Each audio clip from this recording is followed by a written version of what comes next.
Dr. Jeff Masters, thank you so much for talking to me about this today.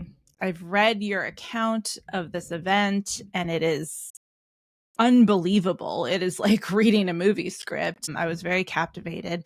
And then there's been some new research lately that's led me to try to find somebody who is a part of this situation. So can you take me back to 1989 and tell me what you were doing then in that time period? I was flying with the NOAA hurricane hunters. I was a meteorologist assigned to one of their P-3 weather research aircraft.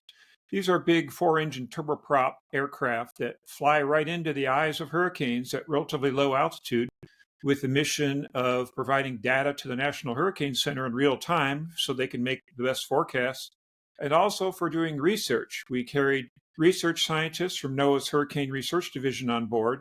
And then after the mission, we would analyze the data and try and understand how to make better forecasts in the future. Can I ask you kind of what stage of your career you were at that point? I was young and indestructible in my late teens. I had just come out of a master's degree school. I did a little teaching at the college level of weather forecasting. So this was kind of my first big job coming out of school, out of grad school, doing meteorology. And it was an exciting job because we'd fly all over the world studying the world's greatest storms, and I got to work with the world's greatest meteorologists. Some of the scientists were legends in their time, like I worked with Theodore Fujita, inventor of the Fujita scale for tornadoes. And then I worked with all the world's top hurricane scientists as well. Yeah, and when I saw the rundown of who was on that flight, I saw Hugh Willoughby was on that flight as well, also a very influential person in the weather community. That's right. He was director of the Hurricane Research Laboratory. Okay, so at that time, how many hurricanes approximately do you think you had flown into up until that point? I think this was my sixth hurricane over a 4-year period, but I'd also flown into a number of tropical storms and tropical depressions. But this was back in the 1980s. It was a relatively quiet period for hurricanes. If I had been flying this 4-year stint nowadays, I'm sure I would have had twice as many flights.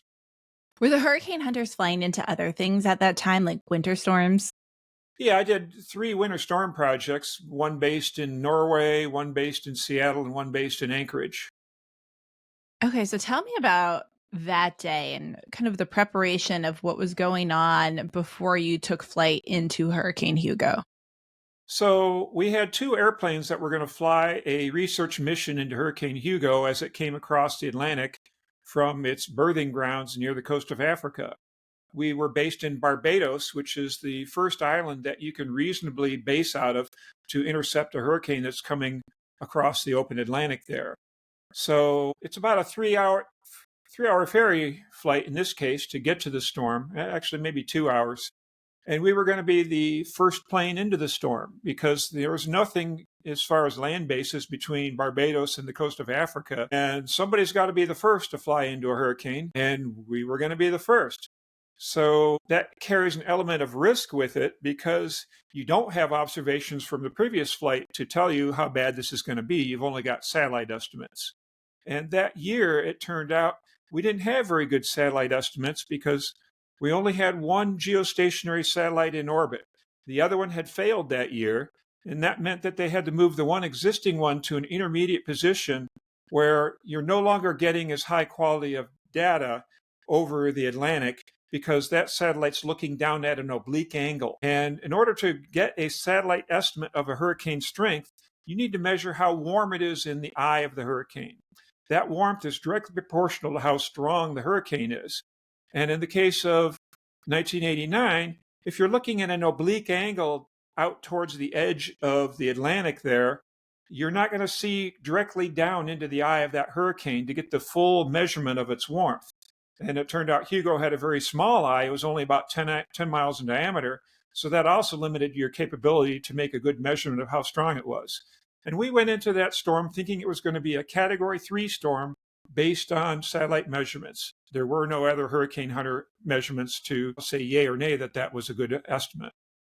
And it was nowhere near land, so radar, not even an option, right?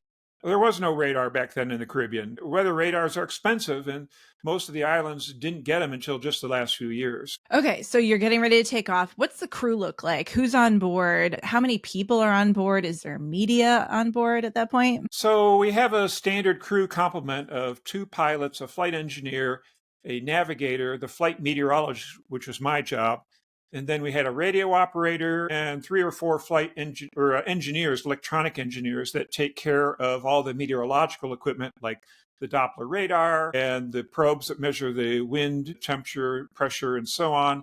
And somebody who's a drop sonde operator who actually drops probes that we fire out of the bottom of the aircraft that fall on parachutes to measure, things as they go down.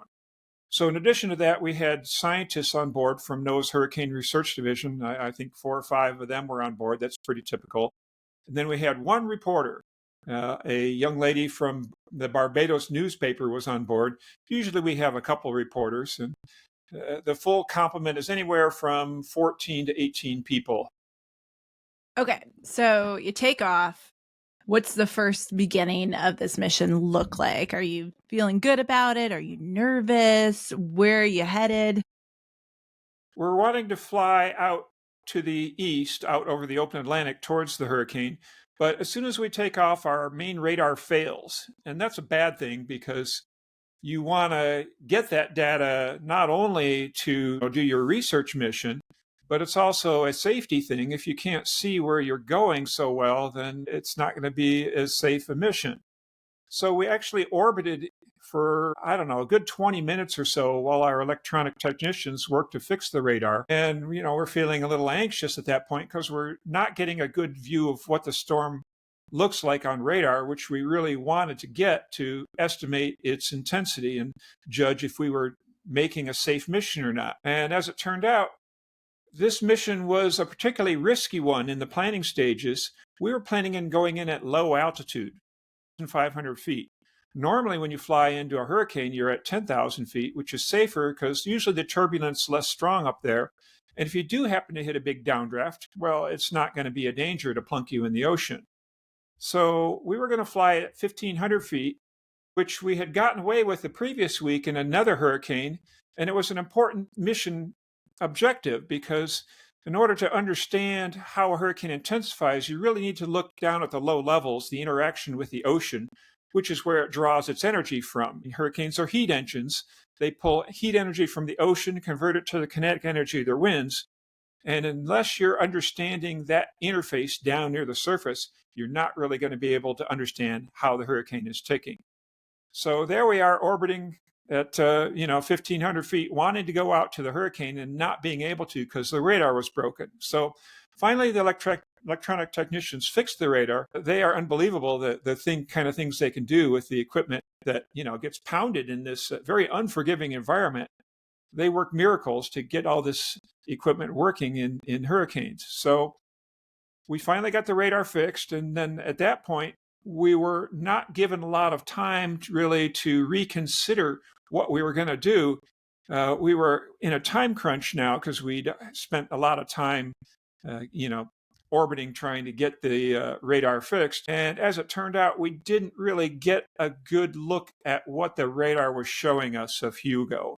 If we had taken a longer period of time, like we normally would have with a long ferry approach to the storm, watching the radar, we would have said, we're approaching the storm from the southwest where the radar is showing the strongest echoes are. And that's going to be the most intense part of the storm. Maybe if we'd had a little longer to consider that, we would not have flown in at such a low altitude. And as it turned out, that was far too low to be going into this hurricane.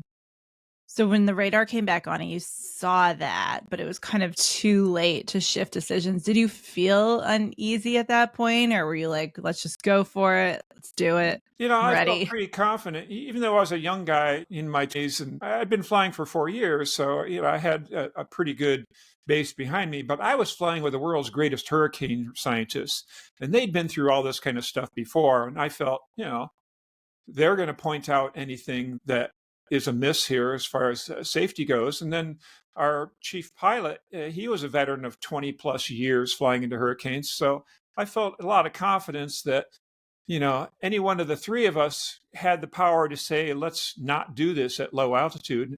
And they did not, I did not. And we ended up going in at 1,500 feet, which was a mistake. Okay, and you guys were not the only plane out there, correct? We had our sister aircraft, the NOAA aircraft called Miss Piggy. We were riding on Kermit. They're named after Muppets characters. There was a third aircraft. It was an Air Force aircraft. They were a little further out. They were due to arrive in the storm about an hour after we got there. Okay, so you approached the eye wall a little faster than you would have liked. You're at 1,500 feet. What are you starting to experience? On the lead up to going into the eye wall, we penetrated through a spiral band, which had about 80-mile-per-hour winds. We took some bumps, not very turbulent. I mean, I've had commercial flights about as turbulent as that. And when we popped out of the spiral band, we were in what's called a moat region where the winds were only about 50, 60 miles per hour. And that was what you would expect to see in a Category 3 hurricane. So we didn't have any indication at this point that it was anything other than what we were expecting, a Cat 3. So we hit the eye wall at 1,500 feet, and then immediately the winds went up to Cat 3. And we thought, uh-oh, that's a little bit fast to be getting Cat 3 winds within the first few seconds of hitting the eye wall. So there's about a 2-minute time to penetrate through an eye wall. And as soon as you're in it, you are committed. That plane cannot maneuver much. You've got to gut it out and go into the calm eye before you can change plans. And we were getting roughed up pretty good that first minute in the eye wall. And one of the scientists said to me, hey, when we get to the calm eye, let's ascend to 5,000 feet. This is too rough. And we were all heartily in agreement with that because pretty soon we started getting Cat 4 winds, 140, 150 mile per hour winds. And you should not be in a Cat 4 hurricane at 1,500 feet. It's just too dangerous. And sure enough, now we're hitting 0 Gs of acceleration. We're hitting 2 Gs of acceleration. We're getting hit around pretty good. I've had one other flight that was more turbulent than this one, but this was really starting to be a serious situation. And it just kept getting worse too, right? Because things started to go wrong on the aircraft while you're going through this. So yeah, I mean, 1 minute in, 1 minute to go. And now we're getting 3 Gs of acceleration. So the plane's wings are rated to about 6 Gs, where structural failure can happen. So you're halfway there if you're getting 3 Gs. And we're starting to see some stuff flying around the cabin that didn't get fastened down so well, like a spare headset, some pencils were bouncing around and stuff. And this was an item of concern because you don't want to get hit by flying debris. So now the winds are starting to increase even more. We're starting to see 160, 170, 180 mile per hour winds. This is a Cat 5, and you should never be that low in a Cat 5. It's extremely dangerous. That plane had done it once before in a hurricane in 1980, Hurricane Allen, and it was a damaging affair. I mean, that plane took damage during that penetration. So we're not wanting to be there at all. The intercom goes very quiet. We're all hooked into an online intercom and we're not hearing anything. And you could feel the pilots are working really hard, fighting off those updrafts and downdrafts. There's a tremendous amount of wind shear going on. And if you understand wind shear, it's just a sharp change in speed or direction of the wind on the fuselage of the aircraft. And if you have that, you get a torquing motion, which tends to make it buck around. So we're getting that both in the vertical and the horizontal. The horizontal winds are gusting, the vertical winds are gusting. We're seeing 20 mile per hour updrafts, 20 mile per hour downdrafts. That's a lot of turbulence. And things are flying around inside the cabin in a more serious fashion. Finally, we're almost at the edge of the eye. It starts to lighten up out there. So, the eye is where it's calm and the sun is shining. So we're seeing the lighter air. And I'm thinking, hallelujah, we got away with it. We penetrated the eye wall of a Cat 5 hurricane at 1,500 feet and did not take any serious damage. Was that the case, though? Wasn't there? Right as we reached the edge of the eye, we hit the most incredible turbulence a Hurricane Hunter aircraft has ever survived. We hit a 45-mile-an-hour updraft, followed by a 25-mile-an-hour downdraft, followed by a 20-mile-per-hour updraft. And at that same time, the horizontal winds went from 185 miles per hour to 55 miles per hour. This was 7 seconds. And if you think about that, the forces acting on the fuselage of that aircraft are pretty unbelievable. I mean, the nose is in a downdraft, the tail is in an updraft, and at the same time, the plane is skidding sideways because the wind is dropping off so quickly. So we hit 5.5 Gs of acceleration, and the pilot lost control of the aircraft. The 200-pound life raft broke loose, hit the ceiling, bent a metal bar up there. We had a computer break loose, tear a gash in the ceiling. We had all the knives and forks and cans from the soda chest in the back in the galley flying loose. The engineer's tool chest broke open, and there's hammers flying around inside the cabin. And it's a miracle nobody got injured from all the flying stuff in there. And right at this moment, the number 3 engine bursts into fire. And I hear over the intercom, "We got fire coming out of number 3." And now we're sinking down at a pretty sharp angle, down towards the ocean. The pilot is not in control of the aircraft. But God be praised, at that moment we break into the calm eye, and the pilot pulls us out of the dive at 900 feet, and he pulls the lever to extinguish the fire in the number 3 engine. And there we are at 900 feet in the eye of Hurricane Hugo, looking all around us, kind of disoriented, not knowing exactly where we were and what we should do. So you're looking out the window. The ocean is 900 feet away. What does that feel like to you? Yeah, you feel like you're in a prison. I mean, you're surrounded on all sides by these 30,000 foot high walls of impenetrable white cumulonimbus clouds. And it felt to me like the storm was speaking to me, saying, "Foolish humans, you dare to risk my wrath. You may be destroyed by me." It's just a very primal feeling of nature's energies that humans should not be messing with. So we were seeing right in front of us a wall of dark clouds, and we weren't sure, is that the eye wall, or are those harmless, scud clouds in the eye? We didn't want to penetrate the eye wall again with only 3 engines working. So the pilot put us into this very sharp bank angle to keep us from hitting what he thought was the eye wall. And as it turned out, it was not the eye wall. We were off to one side. We'd not come out into the eye right in the center. And he was trying to do a turn inside the eye to keep us in there in an impossible space to maneuver in. And it turned out, as he banked the engine over, the other engine on the wing, as he banked the plane over, I should say, the other engine on the wing that was now missing its buddy engine started to go in the red zone. We were taxing it too much, so he had to lighten up the bank angle, and that actually put us into the eye wall again, just right at the very edge of it. We put a wing into it. We started getting bounced around, and he said, okay, we can't do that. We got to risk burning out that other engine on the wing, missing the engine, put that needle back in the red zone. And, he let it operate there for a few seconds. And then finally, we completed the turn. He straightened us out, and we were in straight and level flight in the center of the hurricane at 900 feet, safe for the moment. So we had time to take stock of what kind of damage had happened and what we should do next. And it's not unusual to hang out in the eye and regroup after a tough penetration, right? After a tough penetration, it does happen. It is very uncommon to hang out in the eye, though. Normally, you want to fly straight through, find the center, mark the center for the National Hurricane Center, and then fly directly through the other side. It's pretty unusual to orbit inside the eye, which is what we were doing. And you have to do that, though, if you take damage or suspect you've taken damage. And we could see on the other engine, on the wing that lost the engine, we had some damage to that engine. There was something hanging down from the number 4 engine swinging. And we figured out finally it was a rubber boot called a de-icing boot, which is there to protect the engine from icing. It was swinging there, and if it was going to tear loose and get caught in the propeller, we had the risk of losing that engine. So that was the first thing we saw that was of concern. We saw also from the G meter, we'd taken 5.5 Gs, and we knew that 6 Gs was the maximum limit for that plane. So we were concerned there was other damage to the aircraft. And we wanted somebody to come in the eye with us to check it out. So we contacted both of the other aircraft that were in the vicinity.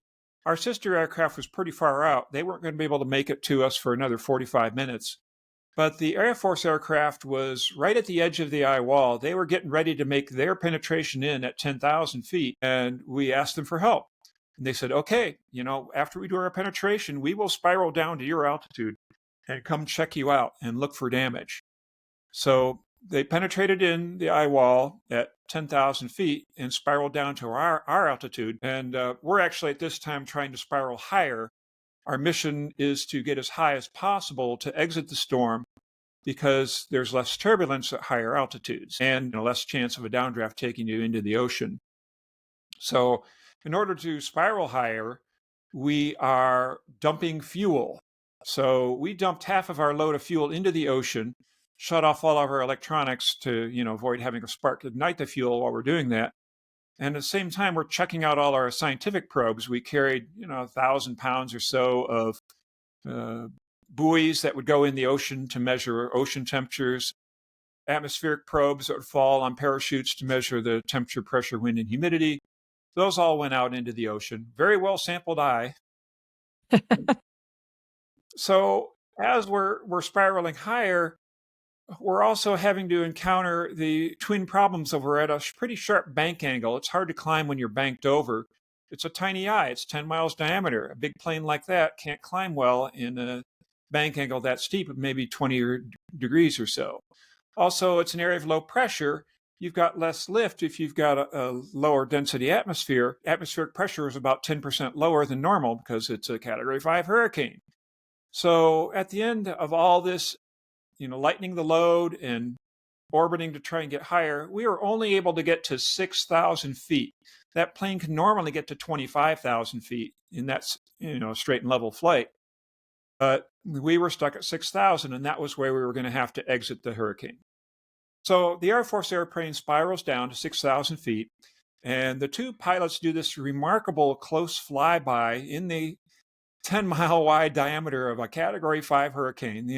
They flew, I don't know, within a few hundred feet of us to check us out for damage. And, the pilot said, well, we didn't see any obvious damage other than that propeller boot in your number 4 engine dangling down. And so we said, okay, thank you very much. Will you do us another favor? Stay at our altitude and find us a soft spot to get out of this hurricane. So they said, okay, we'll do that. And they proceeded to leave the eye of the hurricane at 6,000 feet and went out through the east side. And they kept an open intercom while they were doing that so we could listen to their, chatter. And they got hammered. They took 2 Gs, 0 Gs. They're getting bounced around. They had severe turbulence too. And they said, yeah, I don't think you want to go out the east eye wall. And so they circled around and said, we'll try the west eye wall now.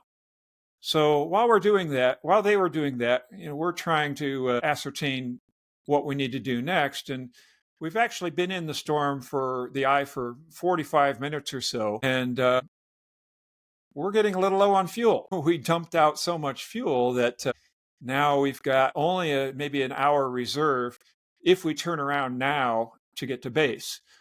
So we tell, the Air Force, you better find us a soft spot pretty soon, or, we're just going to be forced to leave regardless. So they said, okay. So they went out through the west eye wall, punched into the storm again and said, that was rough. You don't want to do that. So they looked at their radar and said, look at that. Look at the north eye wall. It looks like there's a bit of a easing of the echoes there. We're going to try going out that way. And we looked at our radar and said, sure enough, it doesn't look too bad that way. Give it a whirl. So they punched out through the north eye wall and they reported, yeah, we still had Cat 5 winds. They were 185 miles per hour, gusting almost to 200, but the turbulence wasn't bad. For whatever reason, those updrafts and downdrafts there are less significant. So at this point, we didn't have much choice. We were low on fuel. We had to make a break for it, or we were just going to splash in the ocean. And, the pilot leveled us out from our orbit. And 2 minutes later, we were penetrating through the eye wall of Hurricane Hugo.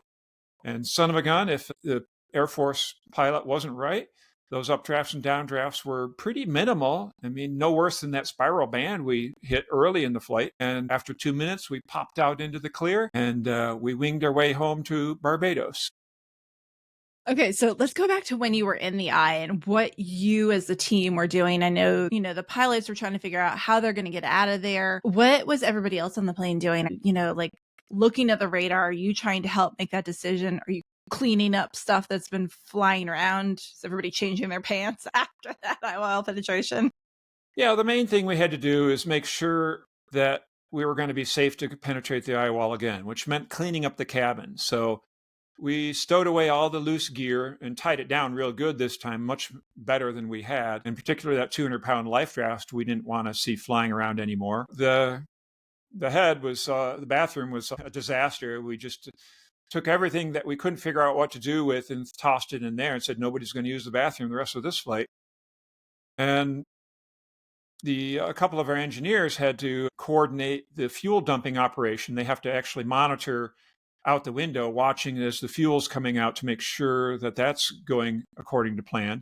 The radio operator was busy talking to the National Hurricane Center and to our home base in Miami, informing them what's going on. And I actually had to put together a report of the data we'd taken so far and sent that to the National Hurricane Center to let them know, this is a Cat 5 now. Ignore what those satellite estimates were saying. This is a Cat 5, sustained winds at the surface of 160 miles per hour, central pressure of 908 millibars. And, I sent that message off. So we're busy doing all those things while we're orbiting the eye for that 1 hour total that we were in the eye. When you say 3Gs, 4Gs, the plane can only sustain 6Gs, can you explain to people what that means scientifically? So G force is, 1G is the force of gravity. If you're 0Gs, that means you're weightless. So you can, add either in the up or down direction the force of gravity to tell you what the forces you're experiencing are. And planes are built to handle a lot of G forces in the down direction because you expect hard landings. Okay, so in the down direction, we hit a G loading of 5.5 Gs in the nose. Now, as it turned out, when the flight was over and we looked at the data, there was some data we couldn't look at during flight in the wings. The G meters there were only recording about 2 Gs. So I don't think we really pushed the limits of that plane's structural integrity because where the wings are attached, that's where you really care. It was just the nose that was flipping around at such high G forces. We were rotating around the center of gravity of the plane, which is where the wings are attached. And then the nose and the tail were just oscillating wildly around that point. So that G force maybe was a little bit misleading, and we were maybe a little overly concerned about the damage we had taken since the G forces were primarily in the cockpit. But that's kind of dangerous to have, 5.5 Gs there. Pilots often will black out at 5 Gs or 6 Gs. I mean, you hear about fighter pilots, experimental fighter jet pilots. That's getting to be blackout territory. Gotcha. Okay. When you got back to Barbados and you got off the plane, what did you see? Did you notice anything about the aircraft that was surprising? We couldn't see anything wrong with the aircraft at all. I mean, we had a bit of an exciting landing because the pilot was having trouble compensating for the missing number 3 engine and, hitting the brakes too hard, causing a bit of a cloud of smoke to come up. They had all the emergency vehicles out there for us, ready in case there was a accident upon landing, but they weren't needed. So they all went home and everybody got out and did their mental versions of kissing the ground. And that was my last flight with the Hurricane Hunters. You never flew again. No, I mean, I was willing to fly again that season, but, we just had that plane was taken out of commission. It was not going to fly again until it was subject to an extremely thorough analysis to see if it had sustained any structural damage from that flight. What about other people that were on the flight? What was their reaction? There were 2 other people that never flew again on that flight. I was the third, one of our electronic engineers who'd been flying for 20 years. Never flew again. Our radio operator, also a 20-year veteran, said, I'm not flying again. The rest of those people on that flight did end up flying again. Some of them not that season because we were down to 1 plane. We'd taken 1 out of commission and it was not that busy of a season. In hindsight, flying of 1,500 feet into a Category 5 hurricane, would that ever happen again? Has that ever been proposed again? Nobody has ever flown into even a Category 1 hurricane at an altitude less than 10,000 feet since that flight. So there have been major rule changes made where you cannot fly into a hurricane at less than 10,000 feet. Doesn't matter how strong a hurricane, not going to happen. And I'm hopeful that in the future, we'll have drones that are going to be sent down at low altitude to do that kind of work, which is needed.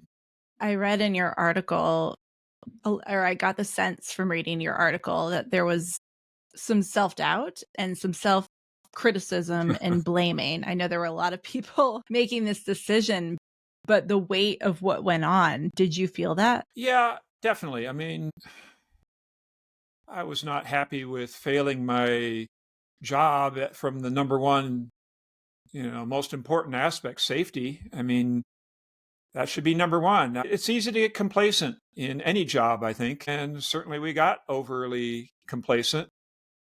Hurricanes are not to be trifled with. They are unpredictable. They're extremely dangerous. And I used to tell people the most dangerous part of my day was driving to work in the morning, and that was often the case, but you just can't take that for granted. Routine flights are the norm, but you do get, every few years, one of these. The hurricane hunters haven't had anything like this since, but they've had a few doozies, and they've had to abort missions on 2 occasions I'm aware of since the Hurricane Hugo flight. Did you think that you were going to die during that flight? I thought I gave it about a 1 in 3 chance, something like that, and dispassionate. I thought that our guys would pull through because they were so good, our pilots and our flight engineers and so on. And, I was confident in the plane too. And it did pull through. And when they did do that final reckoning of the damage, they sent the plane to what's called scheduled depot level maintenance, where they stripped it down to its bare frame. They x-rayed every single rivet on the plane, did a thorough analysis, took the engines off, went over the engines with a fine-tooth comb. There was no hurricane-related damage to that plane other than that number 3 engine, which burst into flame, and the fuel controller on that engine failed and caused the wrong air-fuel mix, which made it explode into flame. We think that was the only hurricane-related damage that plane incurred. So those planes are tough, still flying to this day. It makes me feel a lot better about flying on a Southwest flight. Yeah, I mean, I'll be flying with my wife and we'll be hitting some turbulence and she'll grab my arm with her, fingers a little white. And I'm like, oh, come on, this is no big deal. Planes are tough. They're built to handle this thing. And it's true. Planes are extremely tough. I've seen a video where they took a commercial jetliner and they took its wings and they did not snap off until they were nearly touching as they bent it over the back of the fuselage so they can bend, more than 45 degrees. But when you look out the window and you see those wings flexing, it is a nerve-wracking thing, but they're built to flex. Planes are tough. Did it surprise you at all when this recent article came out saying that this flight was the most turbulent hurricane hunter flight of all time? Not a bit. Not a bit. I mean, I was on another flight where we hit 3Gs, and that was rough, but the Hugo was in another dimension. And really, if you're going to get worse than that, you're not going to come back. The interesting part, too, is that it pinpoints the pilot seat as the roughest ride on that flight as well. Yeah. I mean, turned out the actual person who was piloting was not our 20-year vet. It was a relatively newcomer this was his checkout flight to be certified to become a mission commander. And I think part of the reason why it was so rough is he was having trouble due to his lack of experience. But, he came through in the end. He pulled us out of that dive when we went through the worst turbulence the hurricane hunters have ever survived.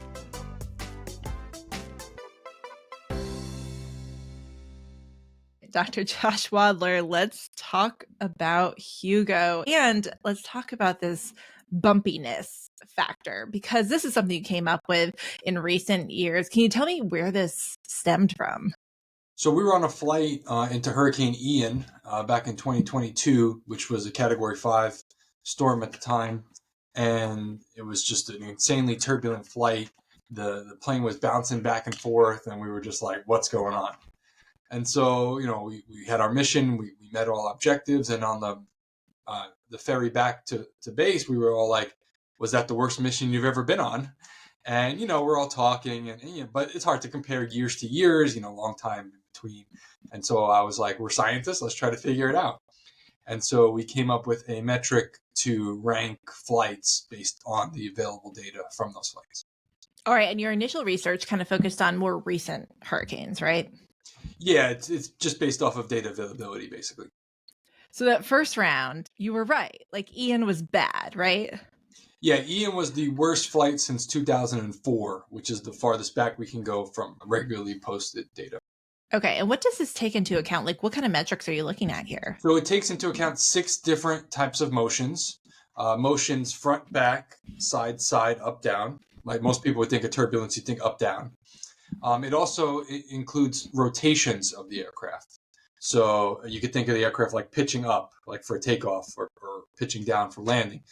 It could rotate side to side. It can rotate other directions. So there's 3 different types of rotations: pitch, roll, yaw. And did it look at the whole entire flight or like specific moments in each of these flights? So the way we rank storms was the worst moment of the flight. So we did analyze all components of the flight with the exception of takeoff and landing, because the data sometimes was a little noisy. What kind of scale are we talking about here? It's a pretty small scale. I think the highest number was like 7. Okay.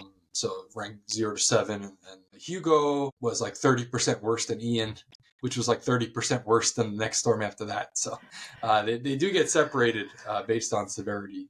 And then after that, they kind of clump together from different missions. So you mentioned Ian and how that stood out to you. Had you been on a flight before that? Yes, I have been flying since 2017. Have you been on a flight since that? I have, and actually last year we were on a flight into Hurricane Milton that went viral as well for the turbulence. Yeah, so maybe you imagine if we had cameras back in 1989 and the hurricane hunters, would have been a different story. Okay, so let's talk about Hugo and what made this particular flight so bad. We heard the story from Jeff, and the experience sounds terrifying, but what made it different as far as that one big moment? So if I look back at the data, the biggest thing was they had the biggest front back accelerations. So that was a big thing, and that makes sense. Losing an engine, you're gonna accelerate pretty quickly in terms of your velocity. And they also had a pretty big vertical jump at the same time. And so those 2 things combined made it the worst ranked flight, because a lot of flights have one big movement, whether it's a vertical movement or side to side movement or something like that. When did that movement take place? Because when he told the story, there was a moment when they first kind of penetrated the eye that he said they came within 900 feet of the ocean. Was it that moment? I believe so, yes. But then before that, there were these other moments where he said they just were like up and then down and then up and then down. But that is a different motion than what you experienced in Ian, right? Right. And so in Ian, actually, of the top 5 storms in the bumpiness index, Ian was the lowest in terms of vertical. And so, most people think of most vertical turbulence, right? You hit a big updraft, you go up, you hit a big downdraft, you go down. And we really didn't experience too much of that in Ian. It was a lot of like lateral side to side motions, which I'd never experienced before and haven't experienced since. It was pretty scary. And is it just strictly wind speed? Like, does this help you learn more about the hurricane itself and what it's doing? Yeah, so what we think we went through is what's called the mesovortex. Sometimes you see these in strong hurricanes on radar. They kind of look like little, people call them fingers, people call them scallops. There's no universal term for them, but you can kind of see things on the inner edge of the eye wall in radar. And so they're basically like tornadoes within the vortex is the way I like to describe them. That's not a technical description of them, but it's reasonable way to picture it. And so we were very likely going through one of those. We've learned in recent years kind of how to see them on radar and try to avoid them. And in fact, they did avoid one purposefully last year in Helene, I believe, right before landfall. What about Milton? We saw what it looked like on camera in the cockpit. What made that one different? Milton was big vertical jumps. And so, for example, the person next to me, a good friend of mine who was also on the Ian flight, had an energy drink that hit the ceiling of the aircraft, and stuff like that. The aircraft was just a mess afterwards because everything went flying that wasn't locked down. So sometimes we get reminded that we have to strap things down in a hurricane. What's interesting about this too is that you rank each place on the plane a little differently. So I'm wondering, in these flights like Hugo, where there's a lot of up and down, where is the worst place to be on the plane? Where's the best place to be? So for front, back, side, and up, down motions, everyone on the plane gets them exactly the same, right? You can imagine a plane going up and down, everyone gets it the same. It's the rotations that really add or take away from the experience. And so those would be farthest away from the center of the plane. So either the cockpit or the very back. And so you can imagine an aircraft going up and pitching up, right? So then the front of the aircraft gets it twice as worse, basically. It would be mellower in the back. I talked to Dan Tyson last year, and I brought that up, and he said that he didn't think that, at least in what he's experienced, he thought the back of the plane was the worst spot to be as far as turbulence. But I'm wondering, too, if that has to do with control. Like, if you can see and you're in control of the aircraft, do you think there's less turbulence? And if you're in the back and you have no control, maybe it feels worse than it is? Yeah, I think that's what it is, exactly. I've talked to pilots before on the P3 that have mimicked that exact same sentiment, that when they're off duty sitting in the back they're worried, but when they're in the cockpit they're like, oh, we got this under control. So I believe that's the sentiment. There are other effects too that are not in bumpiness. So for example, I believe the back tends to be a little more vibrational than the front, and so over time that wears you out a little more. There could also be some temperature differences between the front and the back, and so that may not necessarily reflect in terms of absolute bumpiness, but you might feel that more. So there's a whole human factor involved here. Was that taken into account? It was not. We considered actually a queasiness index as well, but we It's did hard to not quantify. have cabin temperature, which to me is absolutely required. Right. For the same turbulence, if it's 100 degrees, it's going to feel a lot worse than if it's much colder. Right. And so absent of that, I didn't think I could come up with a reasonable queasiness index.